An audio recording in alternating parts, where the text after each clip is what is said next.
Welcome to Novara Live. Coming up tonight, the Labour Party is in crisis following a disastrous set of local election results. As it stands, 54 Labour MPs have now called for Keir Starmer to resign. We also have a pretty shocking clip of the Deputy Leader of Reform refusing to condemn the outright racism of a newly elected Reform councillor. And we discuss whether the Green Party is ready for government. They've got lots of power. Do they know what to do with it? I'm Michael Walker. I'm joined by Ash Sarkar. Welcome to the show. The 24-hour news has got to the point where they just have Downing Street in the background, even though there's absolutely nothing going on. I love this kind of news day for two reasons. One is, like you said, that constant shot of the Downing Street door, which could just be a photograph, but nay, it is live, as you know, from the occasional, rustle of a leaf across the doorstep. Love that.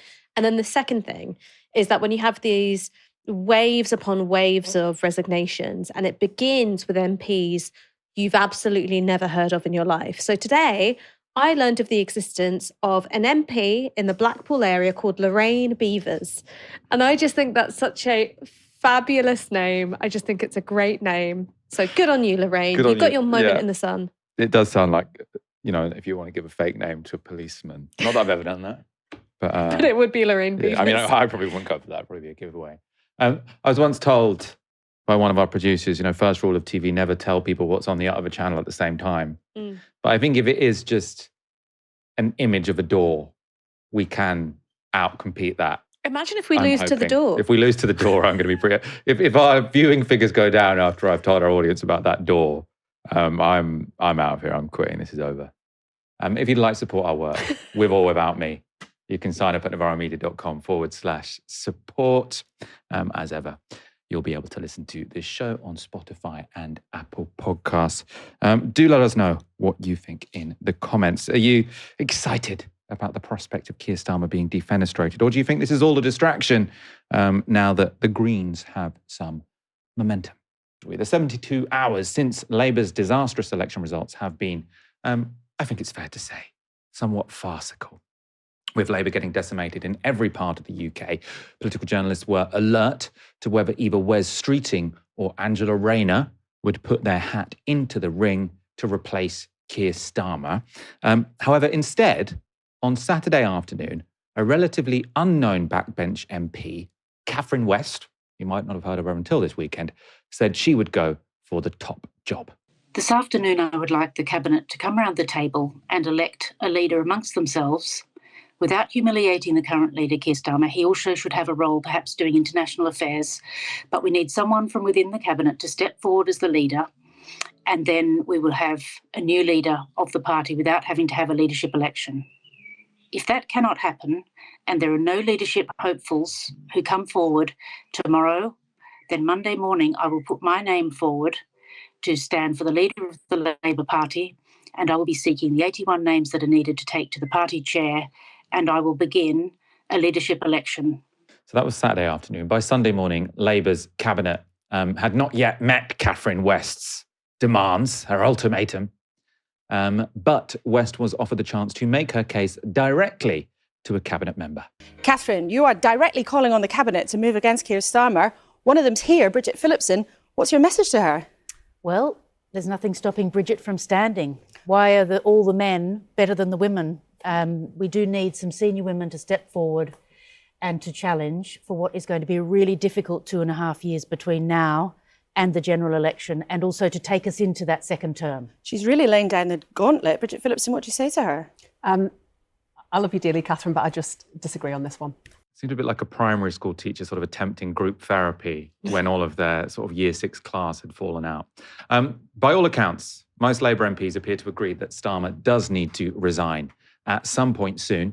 However, MPs, especially on the soft left of the party, became concerned that if Catherine West triggered an election immediately, it would rule out Andy Burnham from standing, of course, because he is not yet an MP, and that if this were to happen, it would ultimately benefit Wes Streeting.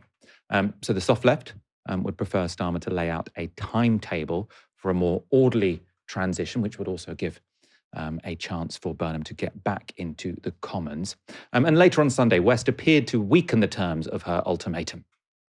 Take this one step at a time. Keir Starmer is to give a speech tomorrow, and it may be that he gives such an overwhelmingly positive response that we can then get behind him and we can say he's the man to take on Nigel Farage in 2 years. So you might not challenge him? I want to be fair and listen to what the Prime Minister has to say tomorrow. This is completely all over the place. Now if Keir Starmer gives a stunning speech, she'll change her mind. So you ask, did Keir Starmer give such a powerful speech that he has proven he's the man to take on Farage? Let's take a look. What I'm doing is setting out the response, the direction that we need to take, and the acknowledgement that in the world we live in now, we need a bigger response than 2024. It is a different world, and an acknowledgement that this isn't the first shock the country's been through with the Iran conflict. We've had plenty of those in the last 20 years, but every time the government of the day has tried to get back to a status quo that doesn't work. And we're not going to do that this time. That is the urgent task facing our country. We were elected into office to change this country, to bring about the change that is needed. The frustration that has been spoken about is a frustration of at least 20 years, if not more. That is what we're charged with changing. That is what we will change. In relation to Andy Burnham, obviously, any future decision is for the NEC. Andy's doing a great job as mayor in Manchester. And I actually work really well with Andy, and I'll give you 2 examples. On Northern Powerhouse Rail, which is really important for the North West. We are working together on that project. But equally, we've stood together to support Manchester, the community, when we had the terrible attack on a synagogue last year. Andy was the first person I phoned, and I went straight to Manchester to work with him on our response. So we work very well together, but the actual decision will be one for the NEC. Thank you. Now, he might have got decimated in an election last week, but that is a man who just exudes power. God, I'm almost turned on. I don't know what's going on here. There's that nasal voice. He likes Andy Burnham. Change matters. He has the demeanour of a man whose wife has finally looked at some of the subscriptions that have been paid out of the joint credit card. Do you know what I mean? Well, I know what you mean. Not that I would ever subscribe to anything embarrassing. Obviously, our verdict doesn't matter. The only person that now matters in the whole of Britain when it comes to our political future is the Right Honourable Catherine West. So what did she think? She has said, I have listened to the Prime Minister's speech this morning. I welcome the renewed energy and ideas. However, I have reluctantly concluded that this morning's speech was too little too late. She has spoken.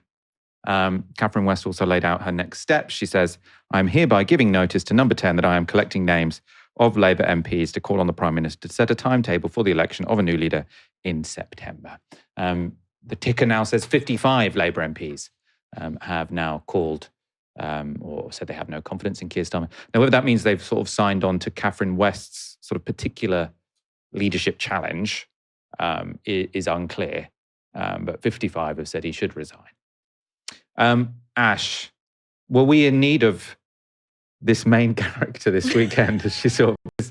We didn't know we needed Catherine West to come along and throw her hat into the ring, but has this really spiced everything up for us all, given us something to talk about? So Catherine West has never been my MP, but she's local to me because she's in Hornsey, Harringay West, right? So yeah, fairly close. I could not have picked her out of a lineup before this very weekend, but cometh the hour, cometh the woman, and she was really carrying on like 3 coffees, no lunch. Do you know what I mean? Just pure adrenaline. And initially, when she'd made her bid as a sort of chaotic catalyst for a leadership contest, I thought, well, she must be working with Wes Streeting, because when you think about a more truncated timeline, one where Andy Burnham is effectively excluded from the running because he's not a sitting MP, you go, the big beneficiary of that is, of course, Wes Streeting. And then the line kept evolving. It was like, well, no, I'm actually collecting names. I'm like, no, I'm going to see what happens after the speech. And the more I think about it, the more she seems like she was a rogue agent.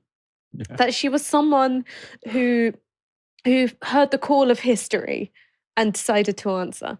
I mean, I suppose you do, because everyone was talking in the papers like, no one wants him to be there, but who's going to sort of put their head above the parapet? And if you are one of the 400-odd Labour MPs, you are fairly unique in the country in that you can have a role in changing the leadership of the Labour Party. So I suppose sort of fair play to her. She sort of saw she had some agency and tried to use it, even if it looked a bit weird. And one of the Maybe things, that's why it's so brave, because it did look, it's all a bit embarrassing, really. But of course it is. Of course it is. I have great respect for people who are willing to embarrass themselves in public for a greater On a greater Friday end. morning, my Friday morning cortado, which I know you read, Michael, the final line was, "Sirs, this is the Labour Party. There is no dignity here."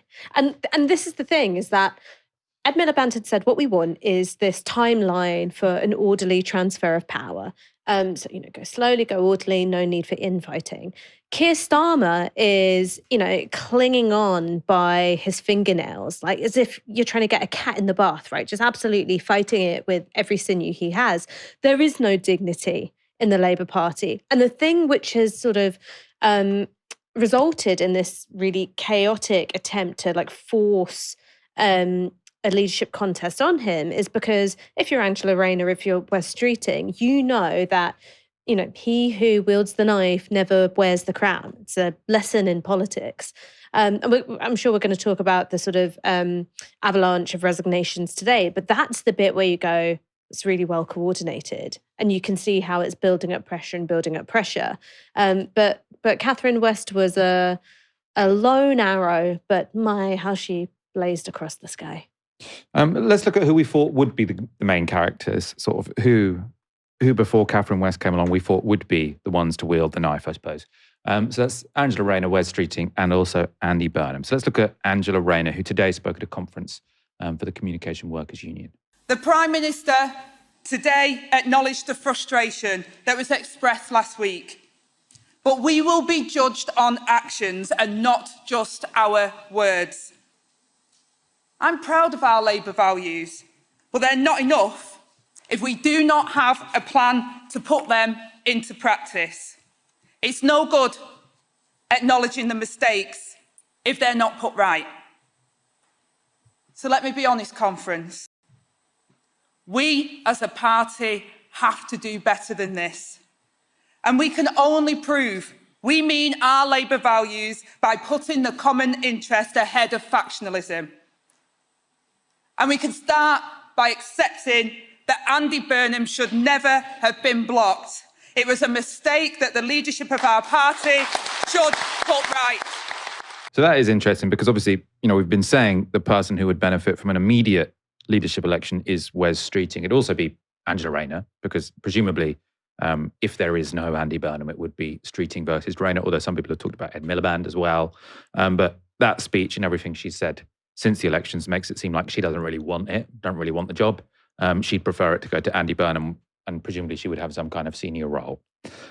Wes Streeting, for his part, is keeping his powder dry, but the MP closest to him is Peter Kyle.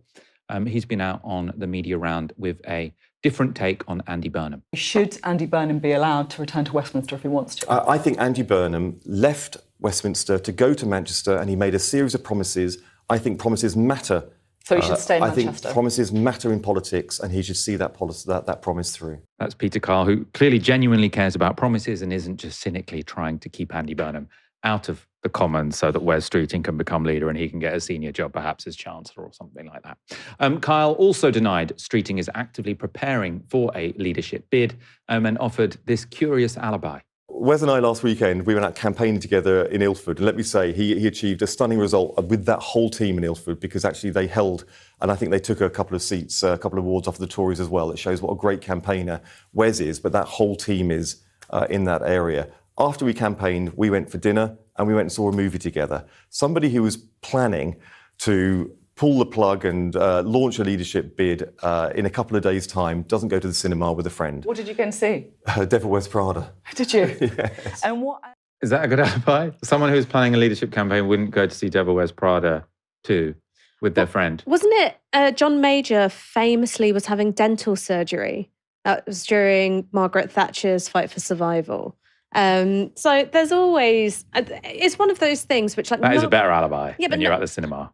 it was even then seen as a sort of weak one. And it's one of those features of British political history, is that when you have these sort of machinations in play to try and oust a party leader or a prime minister, periods of silence, periods of not being available on WhatsApp are sometimes just as impactful and just as powerful as the statements you do make, the people that you do try and rally around. It sends a message. But then you have to find excuses, because you can't just be like, well, I was off my phone. Has to be dental surgery, has to be Devil Wears Prada too. And only real political nerds who don't know how to spend their time retain this information for future pub quizzes where it never comes up.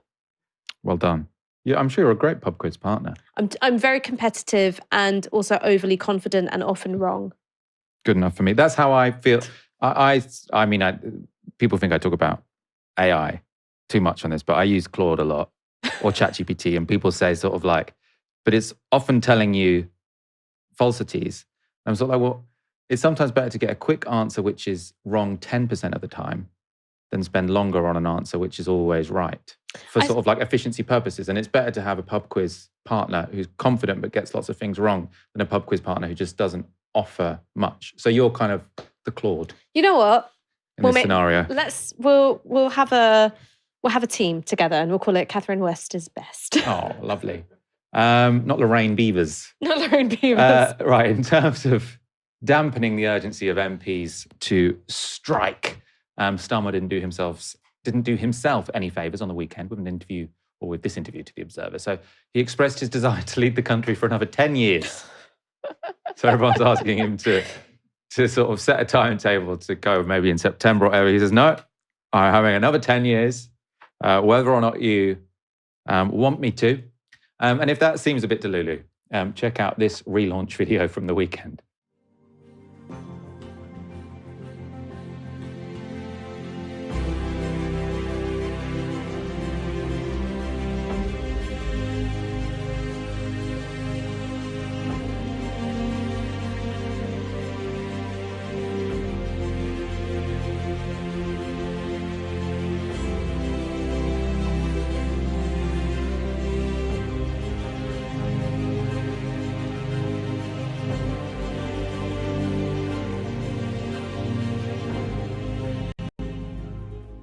So that was the former Prime Minister and the former Deputy Prime Minister bringing new life to, they've got no ideas, so let's go to the last people. I want to get your opinion, though, on this scene that happened. Can we get up the image? It's just a screenshot from that video. So, Ash, why was Rachel Reeves officiating Keir Starmer and Gordon Brown's wedding on Saturday morning? I now pronounce you in a marriage of political convenience for as long as your administration lasts. This was really interesting to me because it seemed like a real misuse of Gordon Brown. Because I think if you're Keir Starmer and you are the technocrat's technocrat and you're deeply uninterested in politics, you sort of push your glasses up your nose and you go, Gordon Brown, financial markets, he knows about global finance. We've got to get him on the global financial markets brief. No one knows more than Gordon on financial markets. Whereas actually you have a look at Gordon Brown's post-Westminster career, and what he's really made himself known for is his opposition to child poverty. So and Epstein, and the Epstein class. And Epstein, right? So if you wanted, I guess if you want global finance oversight, maybe Epstein, you can see how this fits together. But I just sort of think if you wanted to give someone a brief where it's a kind of clear and principled direction of travel, you'd give Gordon Brown child poverty. You wouldn't put him on some part of the economy which no one understands and everybody hates. I mean, that has won back zero. Like, I don't think there is a single person in the country who now thinks, oh, we've got Gordon Brown on the financial services brief. Do you know something? Let's go back to Keir Starmer. Genuinely, I think my uncle might be the one person in the country. Genuinely. I quite like Gordon. I think Gordon Brown is a very moral person who's incredibly intelligent. He's a much more serious figure than anyone we've had as Prime Minister since. Yes, put him on child poverty. Put him on child poverty. So I suppose maybe me and your uncle would get along. Who knows? I want to bring up this before we sort of move on from this story. You mentioned the financial markets there. I have seen people mention, and I think it's probably true, that replacing someone with Starmer isn't necessarily going to be easy. Sorry, replacing Starmer with someone else, especially someone to the left, is not necessarily going to be an easy ride. So UK government borrowing costs are currently the highest in the G7, the highest they've been in at least a decade, I think since the 90s, actually. Or no, maybe since at least a decade. Now, if someone comes along and says they're going to borrow more to spend more, that will go higher. So, obviously the argument that Keir Starmer sometimes makes, you have to keep me and Rachel Reeves here, otherwise the financial markets will rebel, is a very weak political argument. It's not the kind of thing that is going to secure your position or make anyone like you. At the same time, whoever enters the leadership election, Andy Burnham, Angela Rayner, or Wes Streeting will probably be fine. Anyone who enters the leadership election to the left of Keir Starmer is really going to have to do their sums beforehand. Otherwise, that could get risky, get messy. This is also a feature of political commentary which has emerged really in the last couple of years that I don't like very much, which is whenever there's a political development and when it's, Andy Burnham suggesting that he'd want to throw his hat in the ring or something like that, you have somebody, and it's very often Alex Wickham from Bloomberg, going off and going, well, this is how the gilt markets reacted to it, which in turn is a kind of feedback loop because when you're thinking about the behavior of markets, a lot of it is about confidence and a lot of it is about narrative. And so if you have this be a mainstay of political opinion forming, which is kind of what this form of journalism is, and you go, well, the first thing we'll do whenever there's some kind of activity in Westminster where it feels there could be a change of political direction, which is we go and check the gilt markets, is that becomes an ever more disciplining tool. So it's not something that I particularly like. But isn't there a distinction there? Because I agree with you when they look at the very short term. So often they sort of say, in the last half hour, gilts have gone up by 0.01%. That means that this shouldn't happen. And when you look at it short term, often by the end of the day, it's back to where it was anyway. So when people are doing this blow by blow, how has it moved? It's often within the margin of error anyway. Yeah. But they sort of say it's got this significance because Donald Trump did this tweet or, this person has put themselves forward to lead the Labour Party. I think that's silly. At the same time, there is clearly a long-term trend, which is that government borrowing costs are much higher than they have been for a very long time. And they're higher than the rest of the G7. And we do know that financial markets, if, it has to be sustained over a period of days, but if over a period of days this keeps getting higher, then that does dramatically reduce your room for manoeuvre. I think that's true. And I suppose I should have drawn a bit more of a distinction between talking about gilt yields in a sort of medium to long term and thinking about the impact that that's going to have for your overall economic policy setting to that kind of micro-political analysis, which I did see happen today, which again, I think was Alex Wickham saying, well, this is how the gilt markets reacted to Keir Starmer's speech. So it's that latter thing where I say this becomes a tool of political disciplining.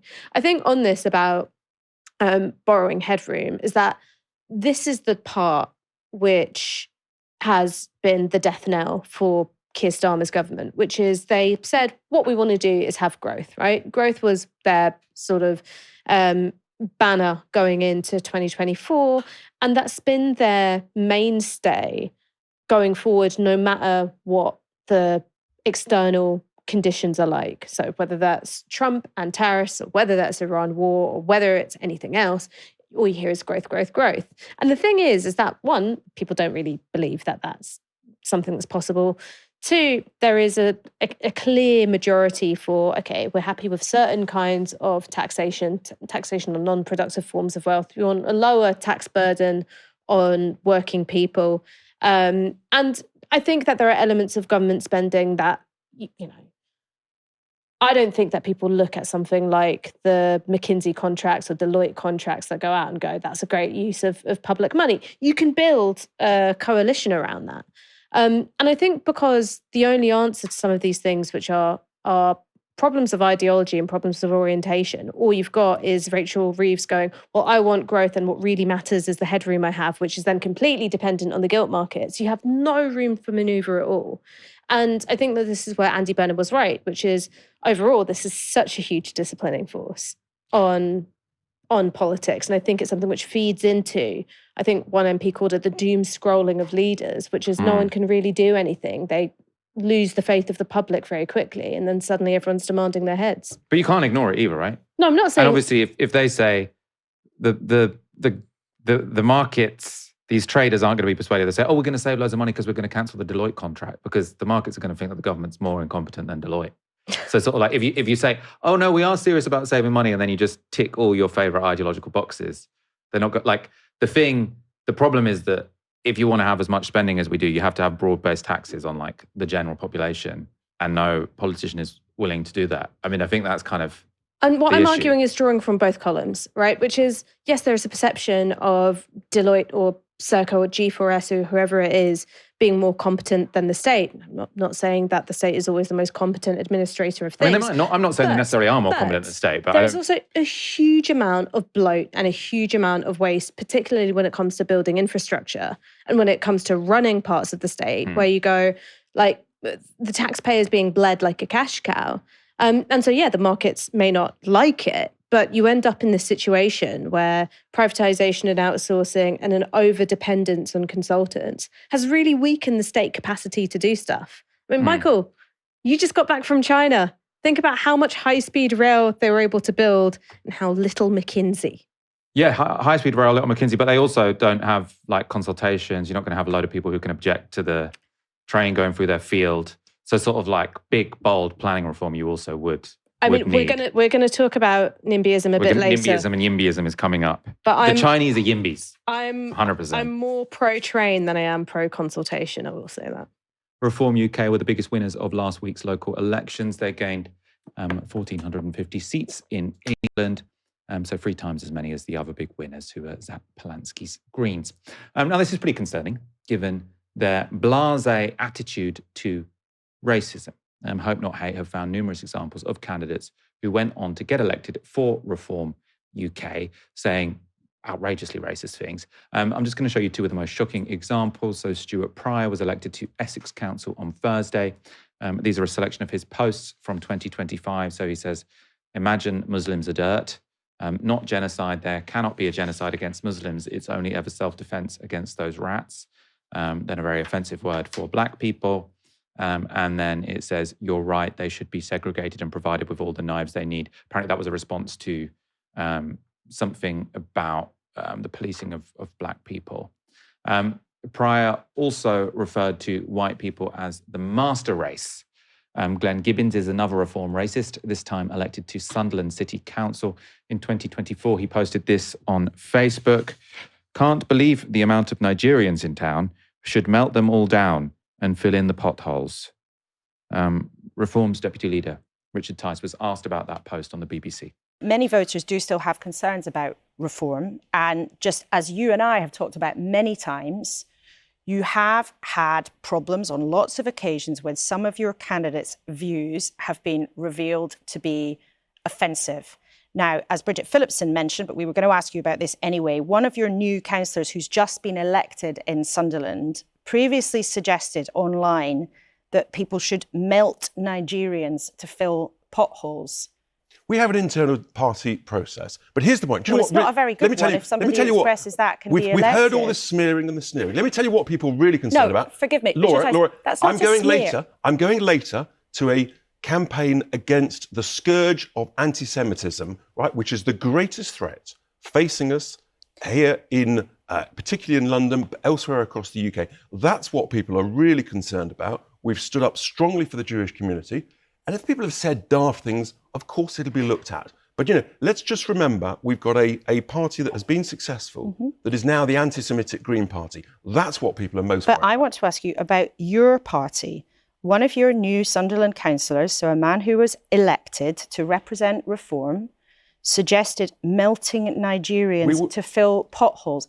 Is that person who's expressed those views somebody you are happy to see represent Reform? This weekend, we are celebrating our incredible successes. Like any party, you have internal party processes to look at where people have said or done the wrong thing. Do you condemn those remarks? Laura, I condemn anything that is wrong and inappropriate. And is that wrong and inappropriate? The key point is voters have heard all of this smearing and this sneering against all of us, and they voted for more reform because they want action, they want delivery. They're sick of the failures of the Tories and Labour that have impoverished them because of mass immigration and because of net stupid zero. That's what really winds people up. Richard, I'm not usually shocked watching Laura Kuenssberg's show, but that was like I could imagine him saying, I'll leave this to the internal processes, but if he said anything similar to what you're describing to me, that's obviously outrageous and racist. But she's literally saying, you have a councillor who said they should melt down Nigerians and fill potholes with them. And he says, well, if there's something that's said that's wrong, he won't condemn that. And it's like clear as day what is going on there. And I think lots of people will watch that and feel quite shocked and upset. Well, yeah, I think, though, that it's completely coherent with what their strategy is and their understanding of their base. And this is the thing which is really ugly.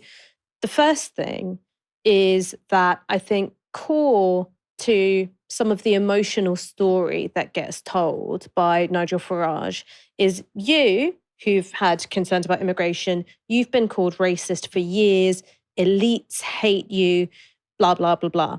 And so I think that there is a strategic call which is being made by Richard Tice to essentially go, well, I'm not going to call anything racist even when it is, right? I'm not going to call anyone who's come from within our ranks racist, even when it is abundantly racist, because the more important thing is to preserve this feeling of aggrievement of, oh, everyone's been calling you racist all this time, right? That is a core part of the sort of emotional story that they're telling.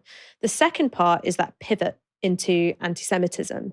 Now, if you look at the polling of political parties, you find much higher rates of holding anti-Semitic beliefs amongst reform supporters. So anti-Semitic beliefs such as Jewish people can't be trusted in business dealings. You find much lower adherence to those points of view amongst the Green Party. What you do find more of in the Green Party is anti-Zionism. Now, that could be and is almost never presented as a story of success, which is actually you've got relatively good separation between anti-Zionism and anti-Semitism, as this opinion polling shows. And what you have is a dedication to Zionism, a dedication to the principles of ethno-nationalism and, war crimes being committed against Muslim people, coupled with anti-Semitism on the right. And I don't think the story is ever told in that way, or that's never a context which is given on the likes of, the BBC or Channel 4 or The Guardian, because there is this, I think, quite deliberate flattening of the issue to try and go, oh, well, anti-Semitism and anti-Zionism, they're the same thing, number one. And then two, not looking at how for years now, there has been a willful blindness, or if not blindness, I think a sort of strategic ignoring of the anti-Semitism of the right, because the trade-off is that the right are pro-Israel. Yeah. And I mean, we're going to move on to talk about what Richard Tice said there, which is that he said, I'm going to speak to an anti-Semitism rally later, so clearly I can't possibly be racist. Or at least, he was quite explicit. I can't be racist in the way that people care about. Yeah. It's basically what he was saying. He's saying, it might be racist against black people, but people really care about anti-Semitism. That's the real problem. Quite a bit out loud. Care about. He said it very, very explicitly. Let's talk about this rally, though, because he was telling the truth. He was going to talk to a rally ostensibly against anti-Semitism. It was organised by the Board of Deputies and other groups. Now, in the run-up to that event, so there were sort of representatives from Labour, the Lib Dems, the Tories and Reform, 2,000 Jews had written to organisers to encourage them to retract their invite to Reform. And Haaretz reported on the response of the Board of Deputies to those complaints. So this is from Haaretz. Speaking to Haaretz on Friday, Executive Director of the Board of Deputies, Michael Weiger, said, "Whether we like it or not, the Reform UK party is a very large party today, which won a great many votes on Thursday.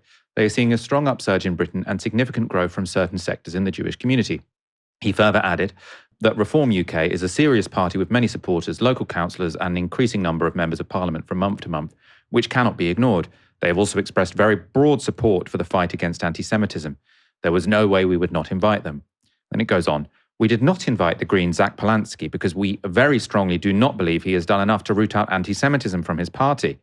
People from the Jeremy Corbyn era and others like them have moved from Labour to the Greens, and there are many individuals there with what can be described as anti-Zionist, anti-Semitic views." Labour's Pat McFadden was invited to speak at this event. He was booed from the stage, but Richard Tice was cheered.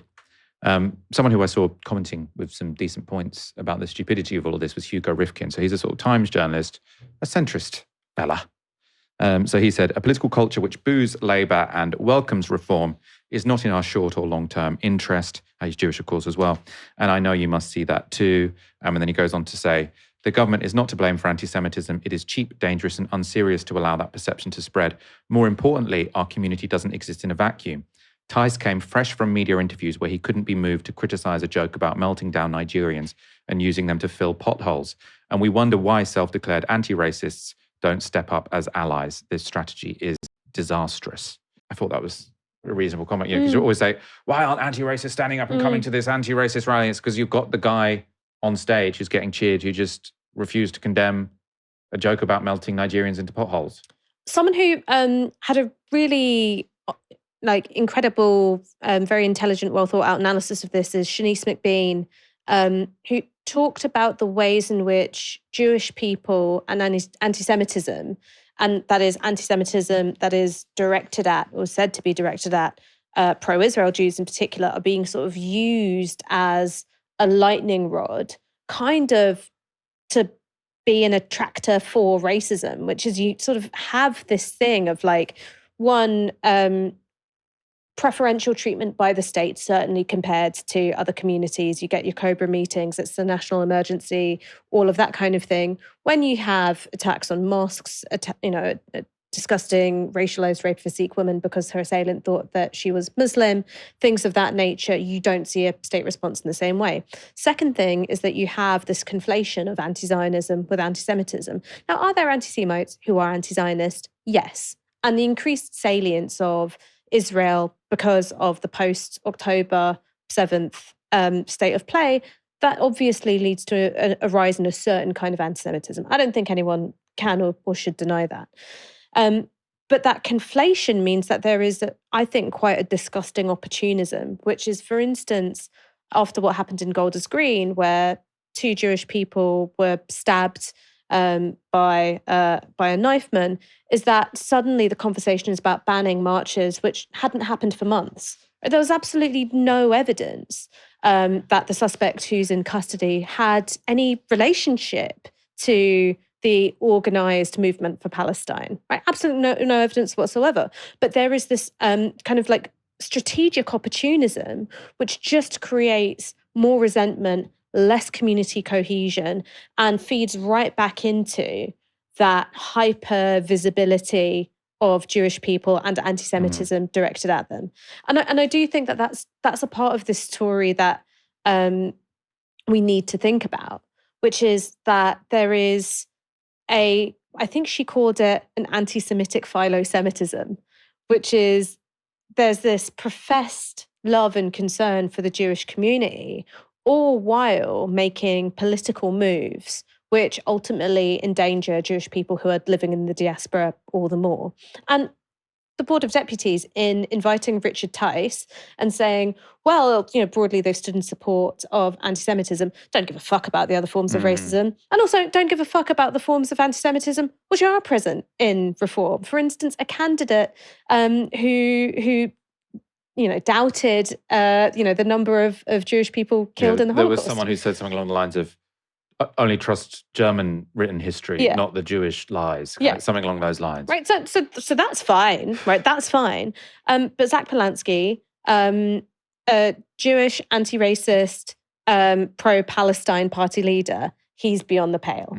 Right. I mean, it is so nakedly ideological and political. And I think there's one last thing that I want to say, which is when it's the, where are all the other anti-racists, is that people are free to do this. It's a free country. It's your democratic right to do so. There was a sea of Israel flags and the old Iranian monarchy flag, which has got the lion in the centre. Now, if you went to an anti-racist demonstration in central London, of which there's been many, and you saw loads of Iranian flags, can you imagine how that would be covered in the mainstream media? So there is just this completely different set of standards, because one is about what's considered to be politically good and what is considered to be, sectarian, dangerous, yada, yada, yada. Yeah. And I mean, you can't think of anything worse for community cohesion than a guy going on TV, very powerful guy, and saying, oh, he might be anti-black racist, but what people really care about is anti-Semitism. And then him getting invited to an anti-Semitism rally and getting a big round of, like, it's like, what could divide communities more than that? And really? I'm seeing it play out. I'm seeing it play out, and I'm seeing it harden hearts. I'm seeing it make people less empathetic and less patient for what are very real experiences of anti-Semitism. I've seen what's happened with, you know, Jewish friends of mine who are on the left who then find themselves almost being tested a bit. So, you know, like being bombarded with WhatsApp messages, which are just like, here's what Israel's done today. And it's like, I am just as disgusted by this as you, but are you doing this because you're trying to test me in a way that you wouldn't other people? Like, I've seen how, again, that anti-Semitic philo-Semitism has contributed to a feeling of a lack of safety, a lack of belonging, and a lack of community for Jewish comrades. Yeah. One strategy for people who get caught out being violently racist online is to claim the post were actually made by someone else. Stuart Pryor, so that's the person, the first set of tweets we read to you earlier. He tried that tactic when confronted by the Mirror newspaper, and it didn't go well for him. Are you a racist? Are you a racist, Stuart? Definitely not a racist, no. You've spoken about white people as the master race. I don't recall that at all. You see this one here? Yeah. You see there? No. Essex Priory, Stuart Pryor. I do not recall that at all, blimey. Yeah. And then here, it's obviously an ex-Labour MP who's tweeting about a woman of Punjabi heritage being raped in a racist attack, and you've put good, reap it. No, this isn't me. I'm gonna. Do you know how we know that this is you? Stop. Do you know how we know that this is you, Stuart? How do you know that? Because you've tweeted a picture of your house on this account. Right. This house. Okay. It shows that plant there. You've got a dog, haven't you? I do have a dog. Yeah. You've tweeted a picture of that dog from this account, so that's how we know it's yours. And you've tweeted a picture of the front here of this house. Okay, I don't recall these tweets that. Another one here. You've talked about immigrants are cancer. This looks like it's something that's been kind of created against me. I love the You know thing going, what? oh, blimey. That does look racist, doesn't it? Oh, that is my dog. That must be a setup. You know what? You miss 100% of the shots you never take, Michael. Can't blame a man for trying. He did try. I like that. It was good journalism as well, sort of like showing him all of it, getting him to say sort of how outrageous it was, and then like bringing out the pictures of the dog. Obviously, the story is like upsetting, but we should also allow ourselves a little giggle here and there, do you think? Or? Yeah, I mean, I think it's one of the things which I can't stop finding entertaining, which is you've got these reform candidates, many of whom I think maybe didn't expect to win or didn't have an idea of what would be entailed, and loads of them are now having to clean up their social media. Now, one side of it is like horrendous racism, right? And that is just like sub-National Front bile. And then you've got the other thing, which is I think there was a reform candidate who was having to clean up, I think it was his Threads account, because he just loved pornography. He just loved porn so much. And he was like, none for me, thanks. I'm a counsellor now. Blimey. Oh, blimey. You know how we know that's yours? Because that's your dog. What's he doing with the dog? The Greens on Thursday won control of 5 local authorities. They are Hastings on the south coast, Norwich, and then in London, Waltham Forest, Haringey and Lewisham. Now, some of those wins, especially the ones in London, were very, very dramatic. So in Hackney, the Greens went from 4 seats on the council to 42. So that means that 38 of those councillors now in the ruling party, they've just got the job and now they're suddenly sort of projected into power. In Lewisham, the Greens went from 4 to 40. So that's 36 brand new councillors. In Waltham Forest, the Greens went from 0 councillors straight to 31. So presumably, there's not a single councillor from the governing party in Waltham Forest who has had any prior experience in the town hall. Very impressive. Very impressive to go from 0 to 31. Stunning. I would say I haven't seen it before, but I think Reform did do it sort of over the last couple of years, but that doesn't take away from that it's sort of a political earthquake. Ash, I know you've been following the Greens in London as well, more closely than I have. How's this going to go? Because, I mean, obviously, very, very impressive. You cannot critique a party for winning too quickly. Well done. You can't say, oh, you should have won more slowly. Or what have you done? But if you go from 0 councillors to controlling the council, there's presumably going to be some teething problems. Yeah. So the reason why I've been following it so closely, and I feel the need to say this to our audience, is my housemate is a Green councillor in Haringey. So pinch of salt, pinch of salt, pinch of salt. What I'd say is this, is that the number of councillors that were won across London was a shock and a surprise even to the Green Party. Now, what they had as their projected seat share had a huge amount of fluctuation in it. So I heard from a Green Party insider, I think it was either day of or day before the election. I would say Green Party insider, say your housemate. No, different one. If it was my housemate, I would say Rory Payton said this to me.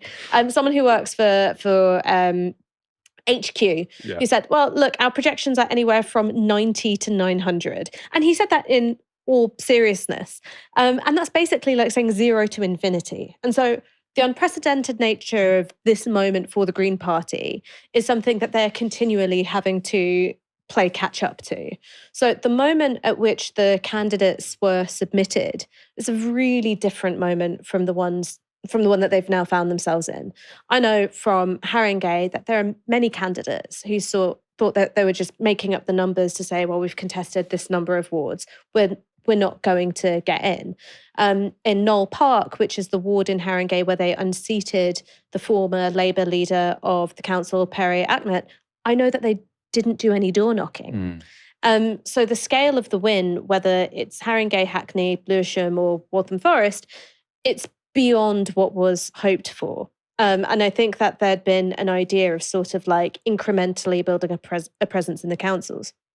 Now, that's not necessarily entirely bad. Having creativity, different set of politics, I think those things can be really, really good.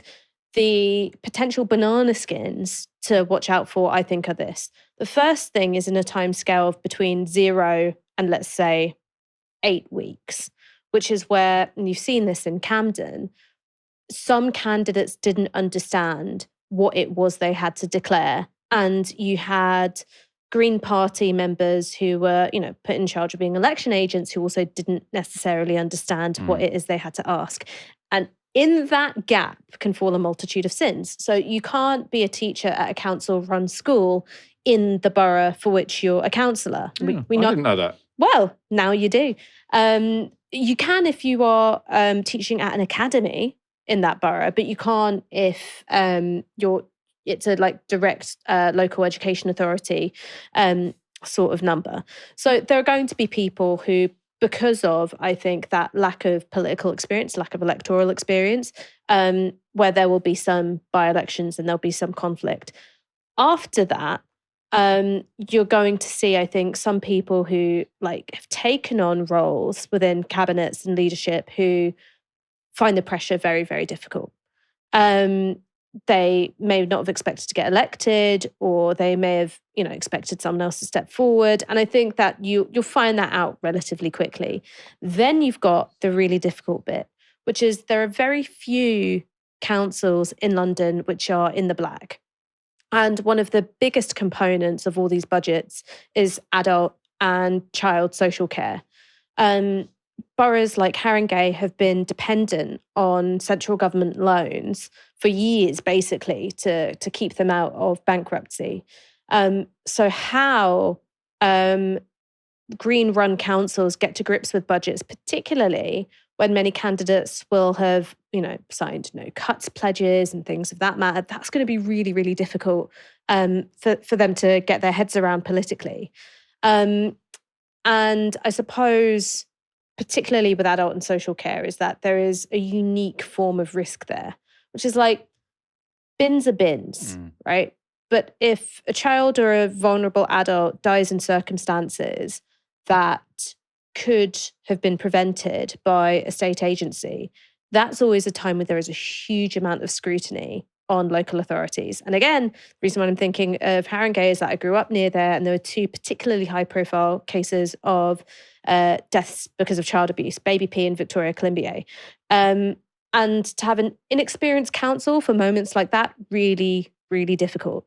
But you never know. You might get some Labour defectors who want to jump ship to the winning team, and that's one way of getting a bit of experience. Well, in some of these places, there aren't Labour councillors to defect. Yeah. But I suppose the the reassuring thing, I mean, you don't want to always defer to officers. So the officers is like the civil servants of a local authority, although I think they're a bit more powerful than the civil service because I think they get their way a bit more often. All of these new councillors there'll be a CEO of the council, there'll be officers, sort of all the people who are permanently employed there and are supposed to be politically neutral. So it's not like you're suddenly going to have this brand new guy who's in charge, who's literally all of the social care workers in that borough are answerable to them. They'll be answerable to an officer. And so presumably they can sort of defer to the officers for a few months until they get a handle of what's going on.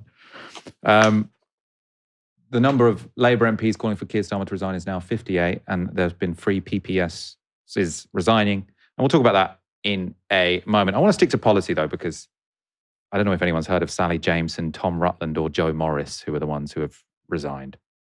They're not huge numbers. They're all personal private secretaries. I suppose one of them being PPS to Wes Streeting is interesting because that makes it seem like maybe Wes Streeting wants to hurry up this process. Tom Rutland, he was the president of Oxford University Student Union when I was there. He has resigned. And Sally Jameson, no idea who she is, has resigned. These are all PPSs. So this is increasing the pressure. I want to stick to policy, though, because I think it is interesting. And I was saying to Ash, like, this is the first time in a while we'll have any influence over people who have actual power in the country. So we might as well begin discussing. How dare you? Morgan McSweeney is a Novara Live He was really always watching. Super fan. Yeah, now I feel like sort of there'll be people who are trying to make decisions about what to do in the country, and a few of them might watch this show. So I think it's worth discussing. And I wanted to talk about a worry I had. So my big concern, I mentioned it on Friday, I'll mention it again, is that the Greens, one of the things they will do, I'm sure they'll do lots of great things, but my worry is that they'll block new housing, that they're kind of NIMBY-ish. Those concerns already appear to be somewhat confirmed in Enfield. So Labour have been in charge there for 16 years. It's now gone to no overall control, sorry. You can see here the Tories are now the largest party, but short of a majority with 31 out of 63 seats. Labour are down to 27 with the Greens on 5. Now, looking at that, you might think a Labour and Green coalition would be the best outcome, the two progressive parties. However, according to the local paper, and this has also been tweeted out by the Green Party from the area, so I don't think it's sort of made up, that's not what's set to happen. So this is from the Enfield Dispatch. The Tories and Greens are now set to hold talks over how they can work together to save the borough's green belt, with both vehemently opposed to Labour's plans for building thousands of homes at Cruise Hill and Chase Park. However, the Dispatch understands that a formal coalition between the two parties remains unlikely, as does any kind of pact involving Labour. Instead, the Greens have indicated that they would vote on any policies put forward by a minority Conservative administration on a case-by-case basis. This is likely to mean that both parties will team up to vote against building on the Greenbelt, as well as against Tottenham Hotspur's plans to build a training centre on Whitewebb's Park. Oh, what? But the Greens could also prove an obstacle to the Tories implementing other manifesto promises, such as removing cycle lanes and low-traffic neighbourhoods. Now, if you're one of the Green councillors from Enfield, feel free to get in touch and we can discuss this. But from my perspective, this looks bad. Can I just say that if you are voting on anything to do with the development of a local football team, if you're an Arsenal supporter, you should have recused yourself from all of those matters. There's an interesting story here, which is obviously many of these issues are ultimately determined by the membership of that particular Green Party. And the membership of the Green Party hasn't necessarily recomposed itself as much as its vote has in other parts of London. So it wouldn't surprise me if in Enfield you had maybe an older Green Party membership. I mean, you tend to have memberships which skew a bit older of the population anyway, but that wouldn't surprise me. And also, I'm not sure how the Enfield Green Party has grown compared to Waltham Forest, Hackney, Tower Hamlets, Haringey. So some of those kind of older Green reflexes of, no to building on green belts, et cetera, that's going to be, I think, a lot more entrenched than in a membership where you've had a high influx of young people who tend to be more YIMBY. The other thing is that because of, Enfield bordering on the north of London in a way that Haringey doesn't, in a way that Hackney doesn't in the same way. There's green belt to protect, where you go and get your Christmas trees every year up in Cruise Hill. Is this where the IKEA was? No. Different part of different Enfield. part. How dare you? How dare you? I think there's also an interesting dynamic here, which is people getting annoyed at Labour councils locally for things that actually the Green Party might agree with. Now, this isn't so much the case in Enfield, but certainly in Haringey, one of the things that comes up again and again and again is the low traffic neighbourhoods. People hate the low traffic neighbourhoods in Tottenham, and in part it's because they're administered through cameras rather than blocking stuff off with flower beds. So it means that cars drive through and then it's seen as a big cash grab.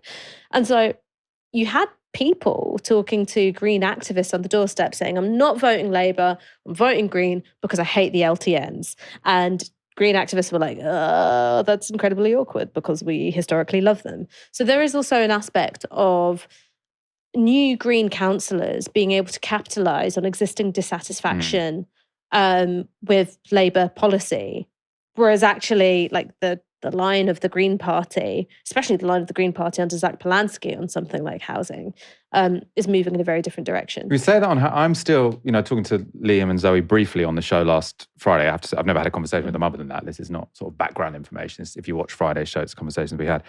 I still think that too many people in the Green Party think that London doesn't have a problem of supply in housing, and they think it's all about tenure and that you just have to buy back houses from the private sector and make them into council houses, which I'm totally fine with. I'm happy to do that. You're but and.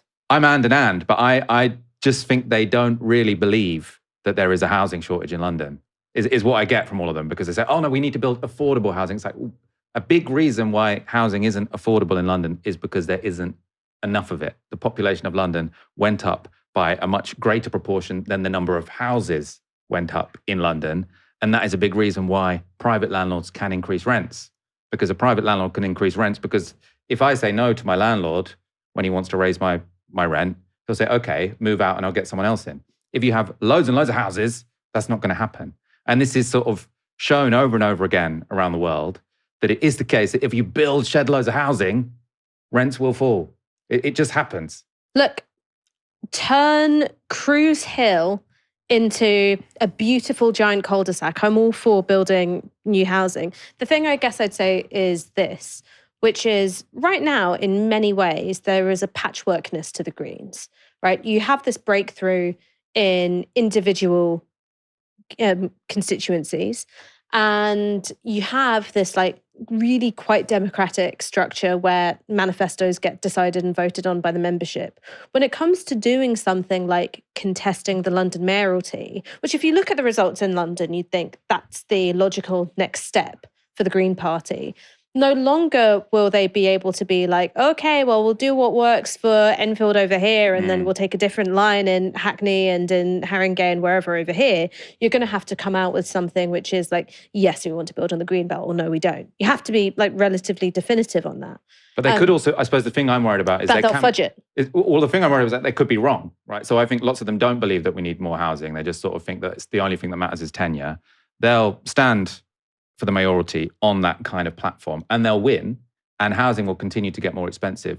But no one will really blame them for it, because no one really understands the whole supply-demand thing, because it's sort of slightly abstract. Because what I think happens is that people see loads of new buildings, and they think there's all these new buildings, but rents haven't gone down. But the problem is you see new buildings, and you don't really see new people. So sort of in London between 1997 and 2021, the number of new housing went up by 20%. So you look around your town, your city, you think, oh my God, there's, every 1 in 5 or every 1 in 6 building is a new build. Like, of course, we've been building loads and rent is still really expensive.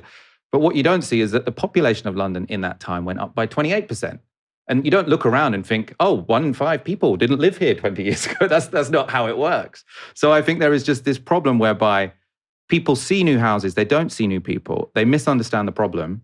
And unless the Greens get this right, I think ultimately it could just make the problem worse. And they won't actually be punished for it, because this has happened in San Francisco, right? They don't let anyone build new houses.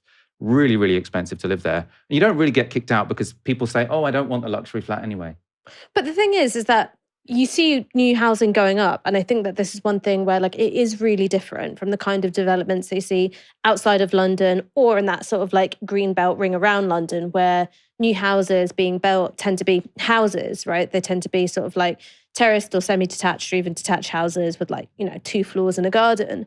When you see huge blocks going up, and I'm thinking about the kind around Tottenham Hale, a lot of them stay empty for a really, really long time. Do they though? And they're slow to sell, right? They're not necessarily flying off like hotcakes, or if they are, the occupancy is slow because of who it's being bought by and for what purpose.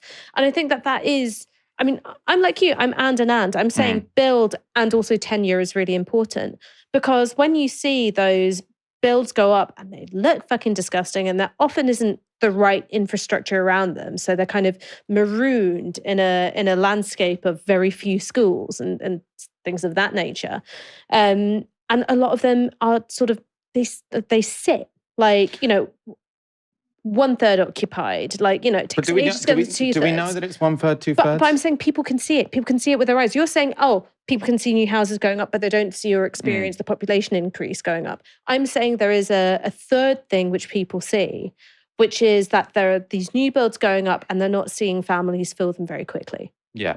I mean, I think you could do something with the market to sort of get people in there quicker. I mean, my problem is more with landholders than developers. The issue is that land is too expensive.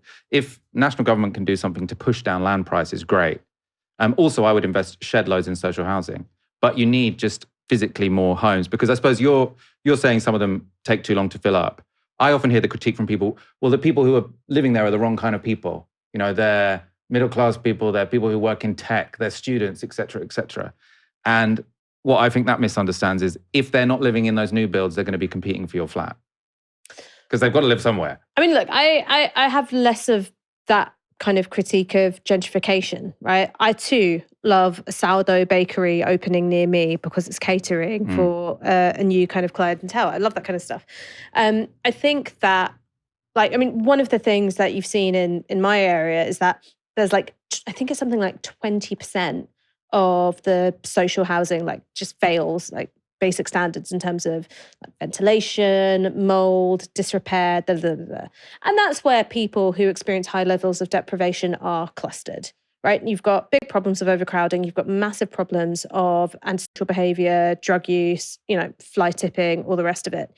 And I think this is part of, if you're trying to go, will the Greens ever come a cropper for maybe not having the most coherent housing policy in the world, is that this is another dimension of it, which is you've got, luxury, or not luxury, but just sort of slick looking and quite expensive new build flats going up. You've got them filled by people who aren't necessarily, long-term residents of the area, not necessarily loads of people with families either. And then you've got these estates which are just a complete fucking shit show, right? I heard about one woman in my local area who's pregnant and she's literally having to step over drug users to leave her house every day. And so there is this split and this huge divide between what people are experiencing with their ever more precarious tenure, right? They're finding themselves being moved around a lot, and they're having to compete over quite a small number of social housing provision. And then on the other hand, you've got these new flats going up which are slow to sell. And I think that part forms part of the picture of what people feel they're voting on. Because that's really what we're talking about, is what do people feel they're voting on when they're voting on a housing policy? Yeah, well, I understand where it comes from. But my whole point is I understand exactly why people come to this conclusion where they think the building is the problem because they don't see the increased population. And so I think the feeling is real, but I feel like my concern is I think Labour are actually the only YIMBY party in this country. And there are lots of things bad with them, but I think that they're only people who really believe that actually building stuff is good. The problem with them, they haven't really increased house building because there is a problem whereby the land is too expensive. So the developers are sitting on it for too long because they don't want to build it until they can make a profit. So I would swoop in and sort of force those developers to build it at a loss or build it yourself, say, we'll take over the project. But unless someone has this starting point, which is we need more bedrooms, we need more houses, I don't trust them, basically. Look, I'm with you on Concrete Cruise Hill. Yeah. I'm with you. And, I did a lot of hanging out and underage drinking around Cruise Hill. Sad memories. sad to lose them. Let's talk about, before we end, very quickly, 50 Labour MPs calling for Sir Keir Starmer to resign. 3 of these PPSs have resigned. Tom Rutland, Sally Jameson, and Sam Carling. Have you heard of any of these people? You haven't heard of Sam Carling? Sam Carling. Sam Carling, a giant of the Labour movement. Anyway, does these, I suppose, oh no, actually he wasn't, it was Joe Morris. Is he, because one of them is Wes Streeting's husband. Joe Morris is the PPS. I'm not sure. Who's Wes Streeting's husband? Okay, right. Wes Streeting's husband is also an MP. If his husband resigned, then that looks a bit dodgy, doesn't it? No, his husband is Joe Dancy. Joe Dancy. Who I think is also an MP now. Anyway, does this matter? 3 PPSs resigning. I think they all seem, I mean, if they've got ministerial positions, that means they have to be somewhat to the right, because no one who was to the left of Tony Blair was allowed to have a ministerial position. The thing is that there's no way for Keir Starmer to outfox them and say, no, other people really, really want me here. So if you compare it to 2016, which I think is a decent comparison for, you've got this escalating drumbeat of choreographed resignations to try and force a party leader out of office, is that Jeremy Corbyn could say, well, let's take it to the membership. And then he's returned with a higher proportion of the vote than he got before in 2015. Keir Starmer, despite the membership being roughly split down the middle, I think it's like 45% of the membership wants him to go, 42% thinks that he should stay. Even though the membership are split, if he's having to compete against, Rayner, Streeting, possibly Andy Burnham, maybe even a, soft left figure of the likes of Ed Miliband, his chances aren't that good. I don't think he would fight a leadership election. So that's what I'm saying, is that he has no recourse that, like Jeremy Corbyn did, to resist this sort of mounting pressure. And the thing is that everyone else starts getting spooked as well. Like, how many PPSs before you start getting, How many PPSs are there? Junior There's ministers. this whole class of people we've got no idea about. I mean, like, being a PPS is like technically you're a member of the government, but you don't really have to do Personal private secretary. Personal private secretary. Yeah.